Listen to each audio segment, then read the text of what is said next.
Akkam jirtan hordoftoota teenya kabajamoof jaallatamoo kun Arbor Online School yeroo hundaa barsiisuu bashannansiisuu akkasumas hojiilee garaagaraa yeroo hedduu qabatee isiniif dhiyaata jechuudha. Har'allee hojii tokko isiniif qabadhee dhiyaadheera jechuudha. Mee hojii kana walumaan kan ilaallu ta'a. Hojiin kun maali? Akkamitti galmaa'uu dandeenya? Maalirraa arganna? Hojii kana yoo galmoofne hojjenne immoo hangam galii irraa arganna kan jedhu waliin ilaalla jechuudha. Hanga xumuraatti nu waliin taatanii nu hordofaan affeerraa kenna. Egaa kallattumaan gara hojichaatti ceenamee jalqaba gara liinkii deemaa. Liinkii isa kana fakkaata jechuudha. Liinkii tana isii tana qofa tuqxan isii amma tuttuqaa jiru tana ni tuqxu. Erga tuqne booda maaltu akka nu dhufu waliin ilaalla jechuudha. Haala kanaan gara itti aanutti nu ceesisa jechuudha liinkichi. Erga gara itti aanutti nu ceesee booda tokko isaatiin waliin kan ilaallu ta'a. Akkamitti akka galmoofnu akkamitti galmoofnee galii irraa argachuu akka dandeenyu waliin ilaalla jechuudha. Haala kanaan nu bana. Egaa an jalqaba waan galmaa'ee jiruuf daashboordii makiyya natti fide jechuudha. Isiniif maal fidaa mee bakka tana tuquudhaan log out jedheeni jira. Akka haarawaatti fuula kana isinii fida jechuudha. Fuula leetaas start jedhu kana yookiin immoo isiniif kallattumaan maal fida email kan jedhu fida jechuudha. Leetaas start kan jedhu tuqee jiraan. Email kan jedhu isinii fida. Akkuma gadi tuqxaniin isa email jedhu san dhaqxanii bakka email jettu san dhaquudhaan tuqxan jechuudha. Erga jalqaba gad tuqxanii liinkii kiyya kanaa yoo galmooftan ta'ee liinkii anamma ittiin galmaa'uu deemu kana bakka akkanaa eeginni isinii fide booda idduma kana qofa tuquudhaan liinkii email isinii fida. Email isin filachiise jechuudha. Mee tuqne haa laallu. Egaa haala kanaan erga isinii fidee booda maal gootanii isima email jettu tana tuqna jechuudha. Isima tana tuqnaa waan biraan tuqnu. Sababni liinkii kiyyaa yoo seentan $3 bilaash isinii kenna jechuudha. Badhaasa $3 argattanii eenyummaanuu liinkii kiyyaa yoo galmaa'e $3 ni badhaafama jechuudha. Mee haa ilaallu tuqneetiin. Egaa kiyya iddoo kanarra na dabarsuu didee jira. Waan dura galmoofteef naan jedhee didaa jira waan ta'eef neetwoorkiidha rakkina authentication ta'edha. Akkam gootanii erga inni isa isinii fidee booda kallattumaan garam isin dabarsa jechuudha. Kiyya sign in jedheetiin seenee ilaala. Egaa mi'aan emailii kiyyaaf paaswoordii guutee jira. Keessa seenuuf deemaa jira. Isinillee booda akkatti guuttanii seentanii. Sign in jedheeni jira jechuudha. Na seensise kuno gara keessaatti seenee jira. Asitti kan argitan $3.2 qaba jechuudha. Tuqaan lamaan tun eessaa dhuftee fi sadiin tun eessaa dhufte kan jedhuuf sadii jalqabuma akkuma isiniin jedhe yeroo liinkii kiyyaan galmooftan $3 boonasii isinii kenna. 0 tuqaan lamaan tun eessaa dhufte kan jettan guyyaa guyyaadhaan tuqaa lamaa tana isinii kenna jechuudha. Qarshii takka irratti deposit godhu yookiin immoo irratti baasuu isiniin barbaachisu jechuudha. Saayitii bilisaan irraa argannu bilisaan irratti dalaynu mee waa'ee saayitichaa tokko isaati waliin haa ilaallu amma keessa isaa deemnee jechuudha. Jalqaba irratti iddoo daashboord jedhu kanarra kan jirru jechuudha. Amma nuti mee osoo isaan xumuriin asumarra gadi deemnee haa ilaallu tokko isaatiin jechuudha. Akkatti laamdaa sigmaa omeegaa jedheetiin kaa'e jechuudha. Amma kiyya laamdaa kanarra jira jechuudha. Haaluma kanaan kuno $3 naa kaffale sanillee isaa akkanaa kaffalee 0.2 illee akkamitti akkanaa kaffalee simee jira jechuudha asitti. Kanaaf nama tokko affeeruu yoo barbaaddan isinillee nama yeroo affeertan boonasii argattan waan ta'eef haaluma kanaan gara gadii dhuftanii iddoo tana kuno referrals ta'etu tana kooppii ta'etu qofa tuquudhaan nama affeeruu barbaaddan sanii ergitanii nama sana affeertanii namni sun akka galmaa'u taasistan jechuudha. Fakkeenya ana jalatti namni tokko galmaa'ee jira kuno amma iddoo kanatti kaantiyuub kan jedhu Kaamil Bashiir 3@gmail.com email jedhu kun galmaa'ee jira jechuudha. Kanaaf nama tokko haala kanaan haala salphaa ta'een affeeruu dandeettanii kuno nama tokko affeertee jirtanaan jedhaan amma yaaliidhaaf liinkii irratti ergee namni kun already galmaa'ee jira jechuudha. Boonasii $3 argatee jira jechuudha. Waliin kan ilaallu ta'a jechuudha. Nama kana boonasii argachuuf dhabuu isaatis booddee ni gaafadha waan ta'eef. Kanaaf as keessatti filannoo hedduutu jira. Iddoo kana dhufuudhaan filannoowwan hedduu ilaalla. Filannoon hedduun nu ilaallu kuni mee jalqaba eessa bira dhaynee filannoo ilaallaa add plan ka jedhu kana tuquudhaan haa ilaallu. Add plan ka jedhu kana yeroo tuqne ilaallutti pilaanota hedduu nuu fida jechuudha. Egaa nuu banee jira jechuudha. Hordoftoota teenya kabajamoof jaalatamoo wanni ani asirratti isin gorsu ammallee pilaanii kana yeroo filattan tokko pilaanii kana yeroo filattan investii irratti akka hin goone. Sababni an ofii kiyyaa laalee qoradhee invest godhee xumuree gaafa naaf kaffalee dhugaa ta'uu isaa qabatama ta'uu isaa arge qofa invest itti gootan. Waan ajaa'ibaa saayitoottan hunda keessaa reetti ol aanatu kennameef. Saayitii kanaa baay'ee gaariidha, baay'ee filatamaa jedhee Google illee kenneefii jira. Reeshoo 4.4 ol qaba jechuudha. Baay'ee filatamaa fi leejiitu yookiin immoo seera qabeessa dhaabbataadha jedhamee kennameefii ragaan bahameefii jira. Garuu akka irratti hin goone ani irratti godhee ilaale jechuudha. Fakkeenya pilaaniiwwan isaa kan jiran alfaa ka jedhamu kana. Alfaan $33 pilaaniin isaa akka gurguramu irratti invest gootan guyyatti waa 4 laaltanii akkasuma saantima 80 isinii kenna jechuudha. $288 waggatti $33 keessan kun ka ta'u yoo guyyaa guyyaan hojjettan. Beettan immootu $66 hojii 9 guyyatti isinii kennama. Tokko isaatiin sagalee gadaa hu'attanii 1.8 isinii baay'isee waggatti $648 isinii kenna. Gaaman immootu $99 galmooftan dhibba jechuu takka hanquun jechuudha. Viizit jedhaa 14 daawwattanii gaamaa kana 2.8 guyyaan isinii kaffala. Kana jechuun $1,008 waggatti isinii kaffalaa jedha. Deeltan jira. $249 galmooftu akkasuma hidhee itti fufa jechuudha. Haga dhumaa isaa deemati ilaala. Kan xumuraa $10,000 jedha. $10,000 jechuun doolaara takka hanqattii jedha. Kana jechuun guyyatti hojii 2,500 isinii kenna ka daawwattan. Guyyatti $500 argattanii jedha. Guyyaa guyyaan $500 isinii kaffalaa. Kana jechuun namni 10,000 invest itti godhe tokko $10,000 itti godhe tokko gaafa guyyaa 5 baay'isuu 20 meeqa 10,000 ta'a. Gaafa guyyaa 20 waan ofii kana ni deeffata jechuudha. Baasuu ni danda'a jedha. $180 bu'aa jala argattan waggatti.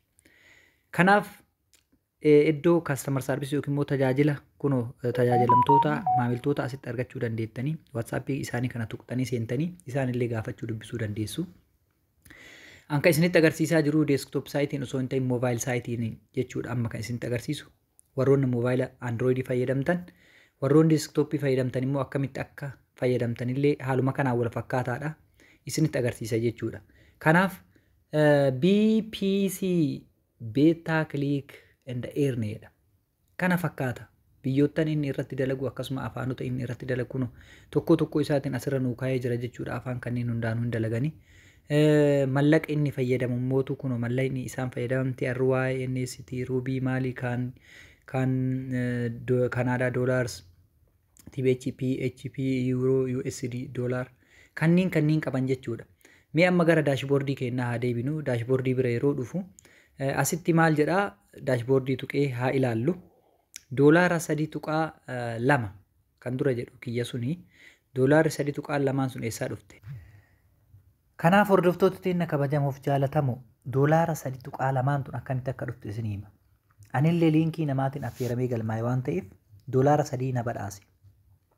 Saantima duwwaa lamaa tan ammoo iddoo kana tuquudhaan as bira ni tuqxanii eerne ka jedhu kana tuqxanii eerne ka jedhu kana tuquun hojii guyyatti naa kennu san hojjedhe jechuudha. Akkatti lakkaaya. Haga inni lakkaayee xumuratu hin tuqxan. Erga xumuratee booda haala kanaan isinii bana jechuudha. Erga isinii banee xumuree booda asitti illee deebi'ee lakkaaya. Maal gootanii olii fi gadi oofuu osoo hin ta'in bakkuma jirtan san irratti kallattumaan viizit ka jedhu kana tuqxan. Tuqee jirame daawwachuutti jira jechuudha. Haala kanaan lakkaayetiin xumura jechuudha kuno. Haga xumuruun eeyna lakkaa'ee xumuree jira already lakkaa'ee xumuree jira jechuudha. Kanuma ilaalee jira wanta haarofti hin jiru. Kanaaf ilaalee waan jiruuf gara duubaa irraa deebi'a jechuudha. Isii X jettu tana tuquudhaan. Egaa akkana naan jedhaa jira kunoo hojii guyyaa keetii har'aa xumurtee jirta. Har'aaf hin qabduu jedha. Kanaaf galatoomi naan jedhaa jira jechuudha. Mataan ati raasaa jirtu wanni baxxeen asirra teettuun argitan yoo ta'e. Egaa hordoftoota keenya kabajamuuf jaalatamoo haala kanaan isinillee join gootanii hojjechuu dandeettanii gara kana guddadhu naan jedhaa jira. Gara doolaara 33 kana invest godhii guyyaan doolaara saantima 80 argadhu naan jedhaa jira. Hojii 4 guyyaan dalage alfatti guddadhu naan jedha. An ofii kiyyaa gara jijjiiramu yookiin immoo pilaanii birallee taatu filadhee jijjiiree laalee iddoo kana dhufee sarara 3 san erga tuqee withdraw kan jedhu kana tuquudhaan advertaayizii kanallee isiniin gorsu yeroo biraa waliin ilaalla. Tokko waa'ee asirra jiru kan hunda isaa yeroo biraa waliin ilaalla jechuudha. Withdraw kan jedhu kana tuquudhaan withdraw keenya immoo baasii keenya ajajanna jechuudha. Maal naan jedha withdraw next withdrawal date guyyaan itti aanu kan baasii baasuu dandeettu guyyaa jimaataatii naan jedha. Jimaata sanuu barii keessa halkan sa'aatii 6tti akka sa'aatiin kun Yuurooppitti halkan sa'aatii 6tti jechuudha. 12 AM jechuun halkan sa'aatii 6 irraa guyyaa jimaataa yookiin immoo jum'aa yookiin Friday baasuu dandeettaa jedha jechuudha. Yoomii Juulaay itti aanu ka dhufu kana 22tti jedha kunoo. Kanaaf hordoftoota keenya kabajamuuf jaalatamoo isin firii kanaan galmahaatii doolaara 3 keessan argadhaa guyyaan earningii tana tuqaatiin saantima 20 guyyaan argadhaa. Ani immoo baasii baasee kan walitti deebinu ta'a jechuudha.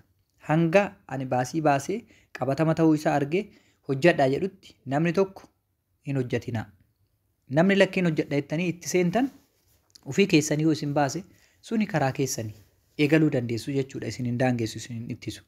Garuu wanta ani isiniin jedhu hin eegalinaa hanga qabatama ta'uu isaan argee dhaabbatichi qabatamaadhaa googilii wanti hundi qabatamaa sirriidha jedhee murteessee fi raggaasseefii jira. Anillee ofii kiyyaa raggaassuu qaba. Viidiyoo kana ilaaleetiin hojii eegalee jettanii booda akka anallee hin kumanne akka ofiillee hin kumanne jedheeti. Egaa warri deesktooppii fayyadamtanoo akkamitti fayyadamna yoo jettan iddoo kana tuquudhaan isinii jijjiiraa warra moobaayilaa irraa gara deesktoop saayitiitti isinii jijjiiree jira. Deesktoop saayitii irratti haala kanaan isinii fida kunoo peejii waluma fakkaata, fuulli waluma fakkaata, barreeffamni hunduu wal fakkaata jechuudha. Wanta asirratti dhufutuyyuu tarreen inni ittiin kaa'uu fi haalli inni ittiin kaa'u daashboordiin isaa garaagarummaa qaba qofa waan ta'eef. Warri laaptooppii haaluma kanaan fayyadamtanii tokko sadarkaa isaallee asuma bira tuqxanii warri laaptooppii fayyadamtan yookiin deesktooppii irratti fayyadamtan haala kanaan isii earning jettu tuqxanii ilaaltanii earning illee haaluma kanaan isinii fida waluma fakkaata jechuudha. Earningin isaas mee amma gara duubaa deebi'ee earning irraa bahuudhaan amma immoo maal ilaalla akkuma earningii keenya xumurree ati earningii dalaydee jirtaa hin qabduu gara itti aanu ce'ii hinaan jedhaa jirutti mee asirraa baanee amma waliin ilaallu. Amma maal ilaallaa dhiifama. Amma maal ilaallaa iddoo kana tuquudhaan iddoo kana tuquudhaan jechuun maal ilaallaa isii tana bira dhufuudhaan add plan kan jedhu tuqna deesktoop irratti jechuudha. Kun warra deesktooppii fayyadamuu fi guutuu isaa akkatti isinii kaaya akka kan moobaayilaa san irraa gadee hin tarreessu jechuudha. Pilaaniin jalqabaa alfaa kan jedhamu doolaara 33 itti aanaa beettaa jedhaa gaamaa jedhaa deeltaa zeettaa teettaa kaappaa laamdaa itti aanee immoo siigmaa fi omeegaa jedha. Omeegaalleen kun hanga xumuraatti hin jira jechuudha. Hordoftoota kabajamuuf jaalatamoo kaastamar saarvisii asitti argattu tajaajila maamiltoota asitti argattu jechuudha. Waatsaappii kana tuquun seenuu dandeessanii.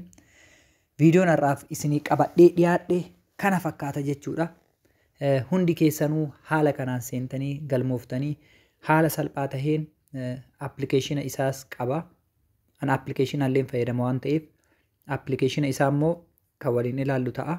Appilikeeshina eessaa argadha gaafii jettuuf warri saayitii irratti fayyadamtan iddoo kana tuquudhaan appilikeeshina isaa kunoo daawunlood app kan jedhu kana as biratti isinii dhufte jechuudha. Open BPC kan jedhu kun daawunlood app install isiniin jedhe isinii an waan buufadheef akkana naan jedhe jechuudha. Isii tuquudhaan kallattumaan maal argattani appilikeeshinni isinii dhufa jechuudha.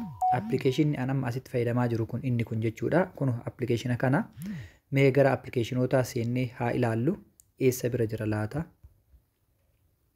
Kun appilikeeshinichi BPC kan jedhu as bira taa'ee jira jechuudha. Appilikeeshina kana akkuma achi install gootaniin as isinii dhufti. akkuma isinii dhuftee yeroo gadi tuqxan immoo kallattumaan gara saayitii keessanii isin seensiste jechuudha. Yeroo asirraa baatan yeroo deebitan kun log out kan jedhu ni qaba. Log out yeroo gootan isinii dhufuu dhabuu danda'a. Yeroo log out gootan fakkeenya iddoo kana tuqxanii let us go kan jedhu tuqxanii itti deebi'uudhaaf waan ta'eef sign up Google jedha ni tuqxu filannoo isinii fida jechuudha.